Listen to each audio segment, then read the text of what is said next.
qualifications. I hope you enjoy today's episode.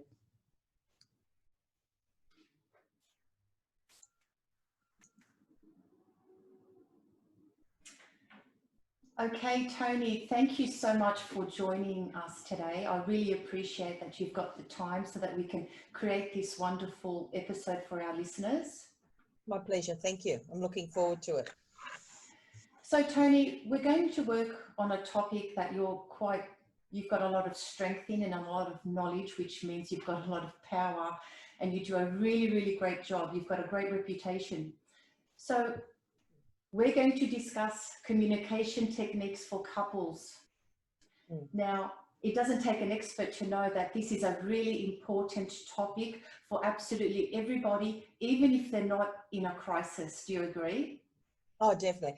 And I think, society puts a lot of pressure on communication and I think people misunderstand what a good communicator is. A good communicator is not someone that knows how to use words. A good communicator is actually a good listener. Absolutely. I totally agree with that, because it's when we interfere and we stop listening to the other person that communication breaks down. So who's at fault there? Is it that we all need to learn how to listen a little bit better? Well, a perfect example is I had a couple last week I've been working with for a month or so, and they're in really big crisis. They've got 3 young girls. They both work, and she doesn't feel like she's supported. Yet he's busting his buns trying to support her. Yet when he says, "What can I do for you?" she says, "Nothing." Well, and she expects him to figure it out, or she'd already told him last week. And men, and it's not a get out of jail free card. They're quite simple creatures. They need to be informed, not told, informed of what it is we want, because if they try and figure it out themselves, they're going to get it wrong nearly every single time, and it just sets both up for failure. So this couple I had in last week were actually, they came in and straight away I knew their non-verbals were screaming, and they, she wouldn't help. Like I said, "Do you need a debrief?" No. And it's like, oh God, this is going to be fun. And within 15 minutes, they were at each other. And I mean, like, she was standing up in the chair, like kneeling, facing him, screaming at him, and he's yelling at her. And I'm like, they're not listening to what the other person is saying. They're doing what we call topping. Well, I'm really tired. Well, so am I tired. Yeah, but I've had the kids all day. Yeah, but I've had to commute. And it's like, if, when someone says I'm tired, if you say so am I, then you dismiss that first speaker. And our role as a listener is to actually do something different. And whatever that is, whether it's, wow, that's really awful. What happened? Why are you so tired? Oh, it's like, I can understand my day's been pretty full on. How about we sit down and have a cuppa or a wine or a whatever? How about we go for a walk? And it's about breaking that cycle of that topping or a peeing match. It's a pattern. Everybody, the way you describe that to me, and obviously that brings up, I have some clients that I see for couples or relationships and even families, even work groups. It's all about communication. And sometimes when I'm watching as an observer, I notice that actually both sides are right. Both sides have valid arguments. No one is listening. So our job is then to bridge that and say, how do we find the new pattern or the new formula so that you can both be heard and both be listened to and listen to one another?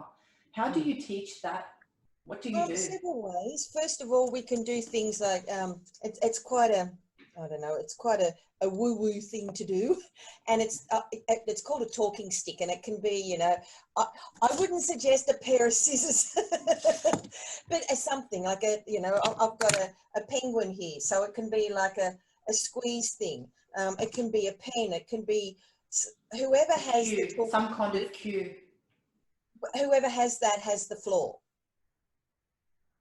And the idea is, it's, when someone's saying, I've had a really bad day, stop going, because what happens is, I suppose, physiologically, what happens is when we're really tired and we're breathing from our chest, we're unable to use our front brain, which is our logical thinking brain.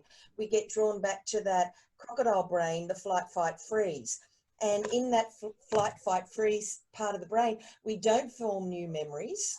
And it's, I call it, we hit the play button or the replay button on Gilligan's Island or Friends or whatever it is. It's a rerun. And when, and I know that straight away by the language I hear. If I have a client or a friend or a partner say to me, you always, this never, whenever those really grand statements are made, they're not in the now, they're in the past. It's like, you know, oh, you know, I hate coming to Walleye Creek. You can never get parking. And you go, oh, okay, so where did you park today? Oh, I got a parking spot right out the front. It's like, oh, so you parked here today? Oh, yeah, but normally I don't. It's like, oh, okay, so sometimes. And I catch people in that language and I educate my listeners. Like, you know, so if a partner says to them, oh, you never listen. It's like, okay, you're not hearing her, you're not feeling heard. What is it you need to say? And it's about being able to go, okay, we can see when our partners or someone we love or even someone we don't know, when they're starting to escalate, when they're starting to get, you know, emotionally aroused.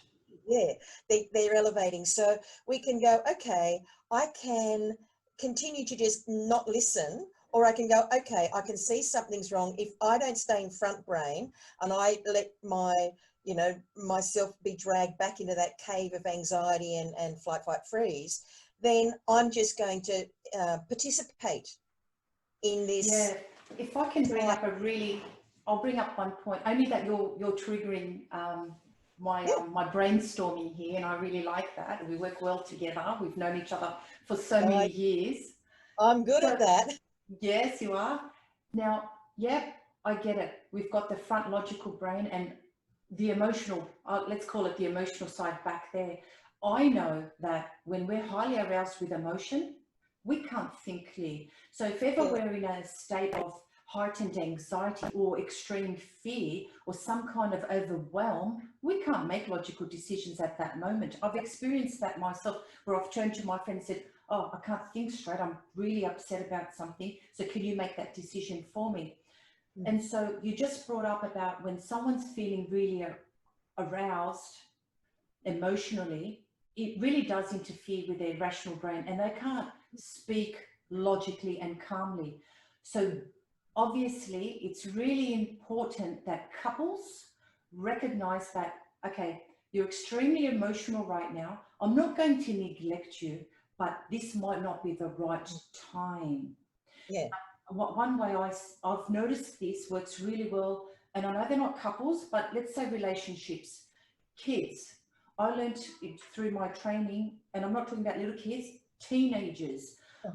A really important thing that I learned on this Empowering Parents course is the lecturer said, when your child is inviting you to a party, it's up to you if you want to attend.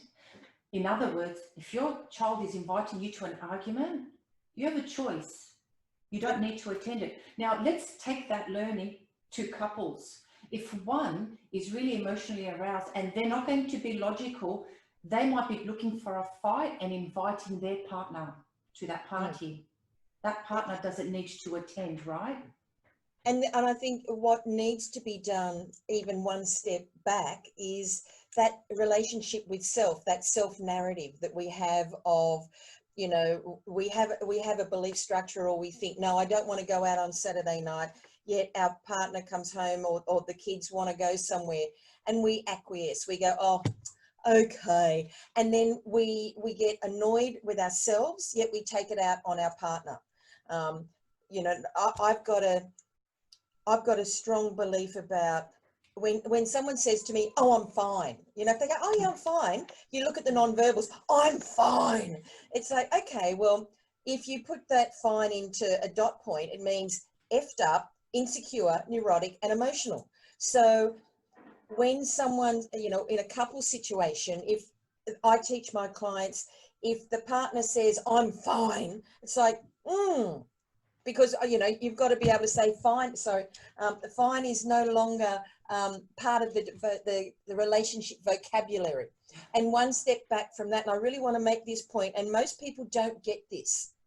I'm a sealed unit. You're a sealed unit. I think of those old fuses, like the little glass ones with the aluminium.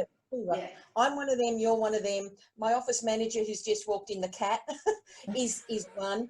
And so between you and I, we have a third entity, which is the relationship we produce or that we contribute to. So I look at it this way. You can't take rancid meat and moldy vegetables and put them together and make a healthy sandwich. The sandwich being the metaphor of the relationship. If I have dysfunction and you have dysfunction, and that can be in the thinking process, belief structures, expectations, then we're never going to make that healthy relationship. And it's about taking ownership. I'm the first person, if I stuff up or do something wrong, it's like, that was me, because I'd rather just get it over and done with. And people appreciate when you just go, oh, no, that was my fault. Shouldn't have done it. I've learnt from it.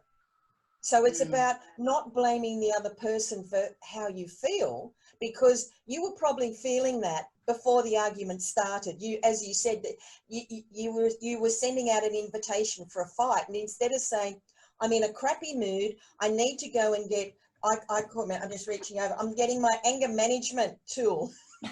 Fly swat.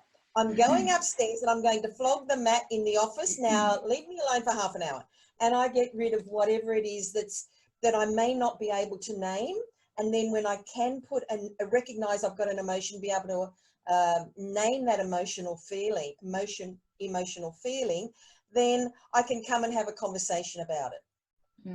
Or a dialogue, because a conversation is like a bracket and a dialogue is a continuation. And just because your partner says, I want Italian for dinner tonight, and you go, oh, I want a Thai. So, okay, we'll go to Caringbah and I'll go over to the Indian restaurant and you can go to the Thai and they can get the thing, and we'll go home and have a takeaway, or we'll go and have a picnic with it when the weather's nicer of an evening. And I think it's about, it's almost that silly comment about, do you want to be right or do you want to be happy? And I don't think it should be said in the context of happy wife, happy life. Like, you know, you have to, you know, bend and bow and straight to the female or the wife of the family.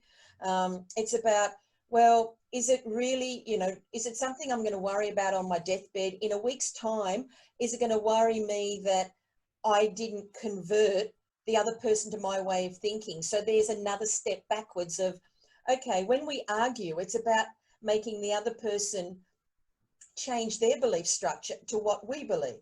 And you can take something as sensitive as Trump versus Biden, even though it's not our politics. Everybody has an opinion here in Australia. Yeah, absolutely. Some people are Trump supporters, some people definitely not.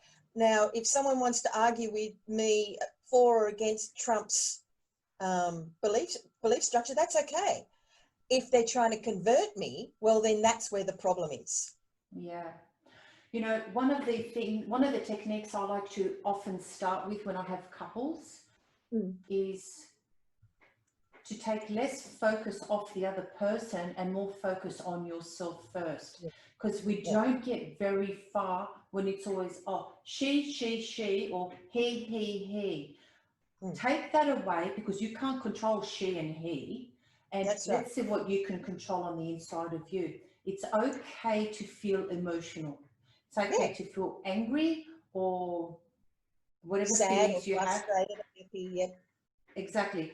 But your reactions and your responses, you're in control of that. I like what you just said there. Now, and this is something people don't think about. With our language, when you react, that's a redo. You react. So it's about when you react to something, it's almost like a visceral, it's an instinct thing we do. It's, you know, you have you get a bladder squeeze and it's like, oh, got to go to the bathroom. That's a reaction.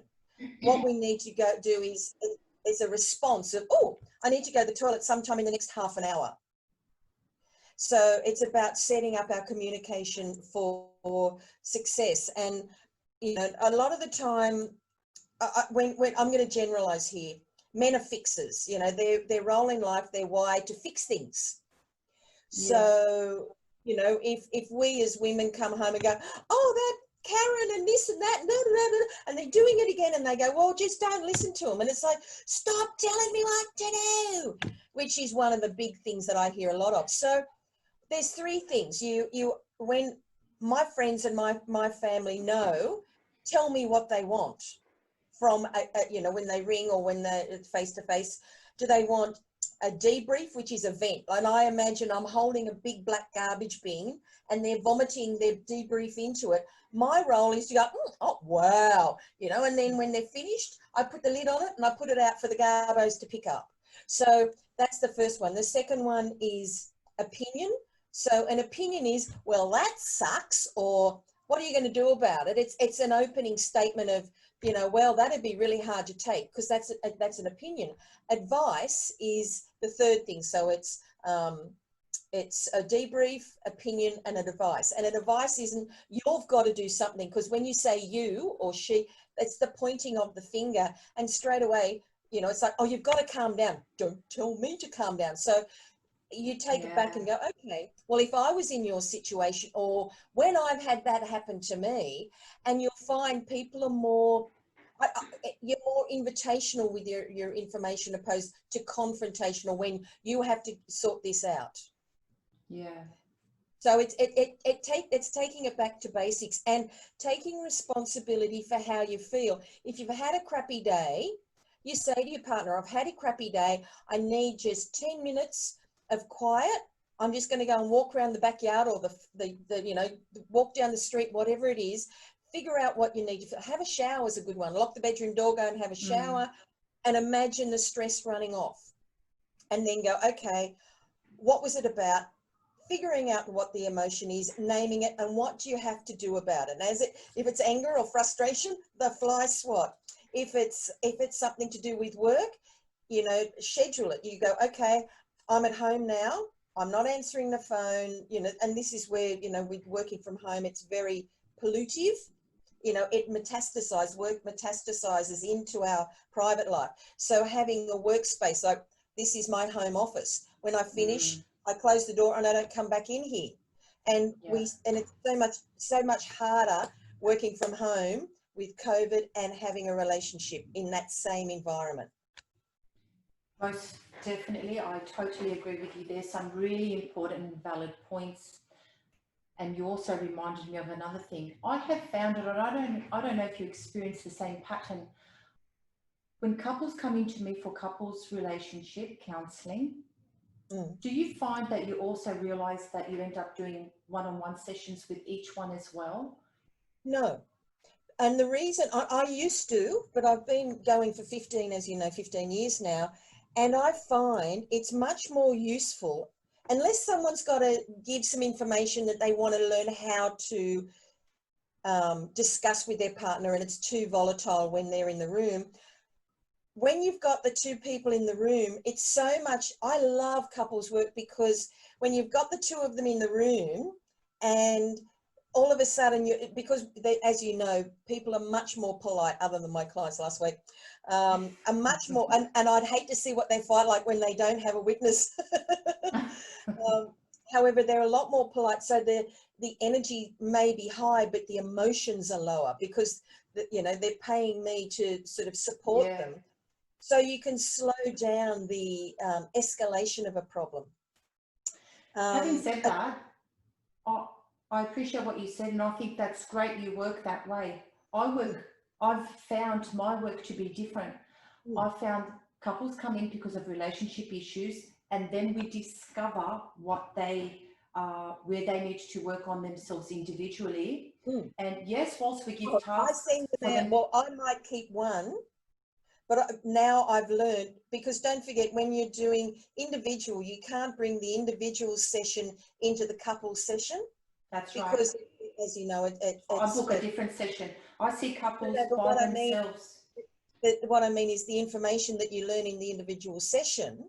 No, that's right. I have my couples, I used to do each individual and couples of the same relationship. However, I found that it was more advantageous if they both had their external therapists. So there was almost like, I think of myself as like a food group. You know, you need lots of food groups. Like I provide the, I don't know, the red wine and the beer, I don't know, the red wine and dark chocolate. And they need someone else that will be able to support them on their journey, because my role as a couples therapist is that third entity. Yeah. So, But you you could know, also see it, like for example, if I have a couples and one of them has an anger issue, yes, then I think it's important for that one to, I if agree. I'm the therapist that's got skills in managing anger, which I just so happen to, so there's an advantage there, then I'll see them by themselves just for their own anger issues, because with or without the relationship, Yeah, that's a personal issue that they need to I work agree. on. And And I that's and what I I've get my discovered. and I get all my couples that normally my couples will come in either from another couple or from their individual therapist. So and I like to have both individuals in therapy when I'm working with them, so that, because there's always, as you know, there's someone gets ahead of the other. The learning curve isn't the same. But there's one thing I'd like to mention. There's a really, really good, we were talking about patterns before. If people Google ABCD sheet, okay, now cognitive behavior therapy, CBT, have this really good, Yes, I know that one. yeah, and I use it quite often, especially with patterns. If someone says this normally happens in a relationship, when I'm in a relationship, that's a pattern. So, and with an ABCD sheet, the A is the event or the activating thing. So it might be when he yells at me. The B is I get frightened. The consequences are I cry and I withdraw. So you've got your ABC. The D is looking back at it from a different, looking back after and go, okay, what could I have done differently? And sometimes it's about recognizing the start of the pattern. So for me, if someone used to yell at me, so there's a bug around the room. If someone used to yell at me, I would get really frightened and I'd start crying and I would just emotionally and physically withdraw. And now I know that it was because my father was a very angry man. And so it wasn't safe for me to be around someone yelling. Now I know if someone yells, like I get clients yell at me all the time in the clinic, so to speak, or people yelling at each other. So now it's like, okay, I'm an adult, I'm safe. So I now have broken that pattern and I don't react to someone yelling. I'm proactive and I behave or respond differently. That's really, really handy. A nice model to show to clients. Yeah, and I have a whole pile of different handouts that I use for, like, air quotes, homework, and that's one of them. But look, with couples, it's about what you put in or what you expect out of a relationship has to be overt. It has to be obvious. It has to be spoken about. If you want support, you have to explain and discuss what support looks like to you. Not, he doesn't support me or she doesn't understand me. It's like, well, she may never understand you. He may never support you in the way you expect to, unless you say, support to me looks like you come in, you put your handbag, your bag down, you seek me out, I call it plug in, you reconnect, you touch, you kiss, and then you go get changed, do what you got to do. Then you come back, and if there's kids involved, then you do the family thing. But it's about, we all have so many hats, and we can't just keep putting hats on and off. We have to have like an airlock of, like an astronaut. He gets all geared up, and then he goes into an airlock, and then the atmosphere equalizes. He goes out and does his job, or she goes out and does her job, comes back in, the airlock closes, it decompresses, then they come out and they into their current life. And people just expect everyone to just come rushing in the door and be the person without taking the context of that airlock, that debrief, that, and it's another thing that I do a lot of. But it's important to have strategies, because as you know, our role is to become redundant. We're not Yeah. supposed to, we're not like a hairdresser for the next, 20 years. We're going to have someone coming in every 6 weeks. Our role is to be totally without use, because we've reconnected them with their own coping skills, their own strategies. They personalize the information we give them, make it relevant to their relationship and their needs, wants and desires, and then they're our best advertisement. That's perfectly said, because it is really important that we teach them the skills in the gap that they're missing at this moment right now. That's But right. another very important thing that I've noticed through our conversation is both you and I come from an NLP background. Mm. And so that's why it's extremely important. And I've noticed you do the exact same thing as I do. We listen for the language and how they speak. And like you said about 5 minutes ago, where one may complain, he doesn't listen to me, he doesn't understand me. They're globalizations. So it's really important we stop them at that sentence and say, how specifically? Yeah. And same with their goals. It's not, people will come and say, oh, I just want to be able to communicate better. What does that mean for you? Tell me exactly what that means. And what it's like saying, I want a car. And you go, okay, what do you want a car for? And this is a metaphor I use it in the clinic. They'll go, I'll go, okay, that's like saying I want a car. Okay, what sort of car do you want? Oh, I just want a car. Well, what are you going to use it for? Oh, just around. So do you want a big car, a little car, diesel, electric? How far are you going to drive? How many kilometers? So it's about drilling down and having each other be very specific. And, not saying, oh, whatever you want, because then again, that takes us back to our self-belief of not maybe women that tend to have don't seem to have a very good sense of internal worth. And so they won't voice what they actually need for fear of rejection. And I suppose that's for another, we can talk about codependency, which is another lovely meaty subject we can get into. And then also the other thing that I do, which is the context of knockdown rebuild.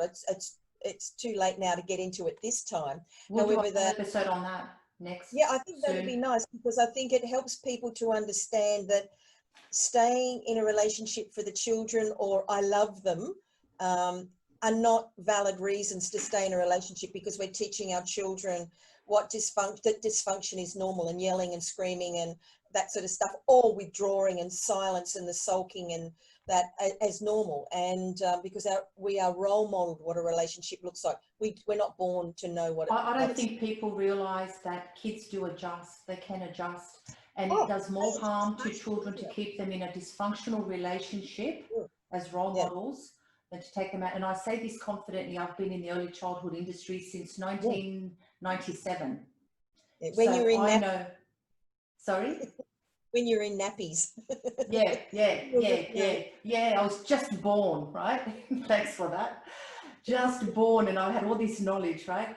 And I've seen tens of thousands of people go through my early learning centers. I've seen them break up. I've seen them in all conditions and all different stages. Kids blossom when they've got two happy parents in separate locations. They blossom. They adjust. It's all about adult interaction. Now, if the kids are going to be there watching mum and dad fight, isn't it nicer to watch mum by herself, happy and content and safe, and dad by himself, happy and content and safe? So I'm not saying that. I mean, there's arguments either way, but when it comes to that, I really believe children adjust. They really can. Oh yeah. Well, they do. They learn rules of, they can do at home, at grandparents' places, at aunts' places, at school, at friends' places. So I call them Gumbies. Remember the Gumby toy? It was like a little, rubber man you could bend around and tie into knots. So, yeah. So I think what we've established today, we've just jimble jambled everything, and it was great. I think it's a really nice way to just have this conversation, because we're so organic and we're so natural today. We're not reading a script or anything like that. It was all about, we're two professionals, we're looking at couples, and they come in for relationship counselling, and we just looked at communication techniques. We've established listen, listen, and listen. Do not talk at the same time. We need to listen to one another. It's Think about before being you present. speak. Mm. Be present and listen. Yeah, of course. Hear what's being said. And even then, you may not totally understand the other person. You can say something to me and I may interpret that differently. My perception can vary. You and I, Tony, we can watch a movie and come back and we can summarize it differently. So we've got to allow that things happen differently in each other's worlds. And I think that the easiest way to encapsulate that is, if I say the word pink, what's the first thing you think of? Fairy floss.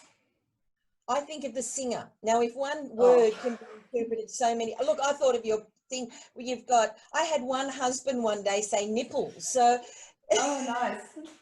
So what I'm saying is, if one word can be interpreted so many different ways, what happens with a sentence? And with facial expressions. Oh, that's our non-verbal, 93% of our communication. Okay. Namaste. Yes. So we need to be sincere. We need to observe. We need to be very mindful of our body language. We are not experts in reading our partner's body language. We assume. We are experts in our own body language most of the time. We need to respect that we can agree to disagree. Just because we are in a relationship, it doesn't mean that we see eye to eye or that what you like, I like. I learned many years ago, or I read somewhere, that the most healthiest relationships are those in which each individual is free. Yes, that's right. Free There's inside. choice. Yeah. But it's also, if you can't have that relationship with yourself, how can you have it with anyone else?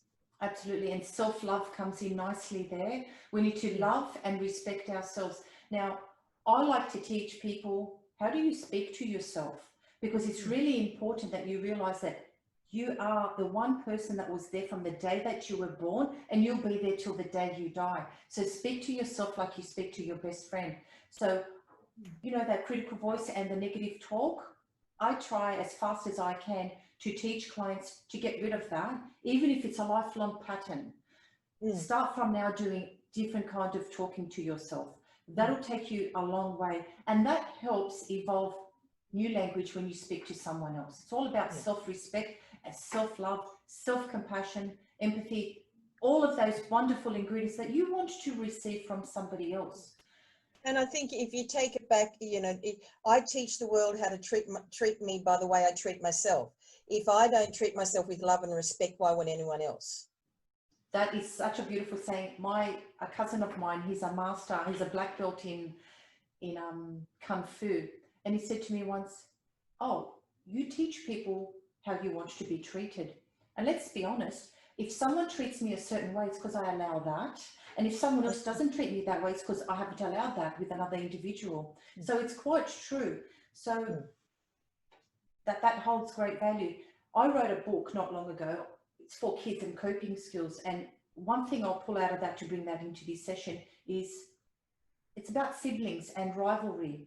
So one sibling totally freaks out because brother or sister comes into the room and plays with one of their things. So they scream the house down, as some siblings do. Yet when their friend comes over, plays with their item, the same item, they give no reaction whatsoever. You are in charge of all of your reactions and responses. So if you do want to change and be the better version of you, it's all a matter of decision. Assess yourself and you decide how you want to be, and you can start practicing that new way of being from now. If you look at Robert Covey's book, The 7 Habits of Highly Effective People, he talks about circle of influence and circle of concern. So I think of it as an egg. You crack an egg and the yolk is your circle of influence, which is self, and the circle of concern is the white. So everything outside yourself is in the white. So when you're struggling with the way your sister or brother or aunt or uncle or father or mother are behaving, you can't do anything about that. You've got to bring it back to yourself. Why do I feel like this? Well, it's wrong. Well, that's in your world. It might be wrong. It may not be in theirs. If you enable that behavior, if you don't say, no, I'm not going to be part of that, and it doesn't have to be hands up. It could just be, you know, not saying no when they say, oh, can you come over now? I need your help. Well, no, now's not convenient. I can come over at 3 o'clock. No, I need you now. Well, I'm sorry, then I can't help you. then you're enabling that behavior, and you're within yourself, you're enabling that discomfort. That's right. Well said. Well, Tony, I think with the speed of your speech today, I apologize. I get excited. No, I think you've condensed 3 hours of knowledge and experience down to a quick 35, 40 minutes. And I really appreciate your time. I hope our listeners out there have gotten something valuable out of today. Today, like I said, we just narrowed it down to relationships and communication. And I think it's really nice to have two experts just share some insight of what's worked, what's not worked, and a bit of advice here and there. So Tony, I thank you so much, and I really look forward to, I jotted down that we will do knock down and rebuild, is that right? Yep. So maybe we'll do that next time. Sounds great. So any final words from you, Tony? Go out and start listening instead of using your voice. Yeah, I agree. All right, I'll do the same too. Thank you very much. Thanks for the time. All right, Tony, I'll see you next time. Bye, everyone. Okay.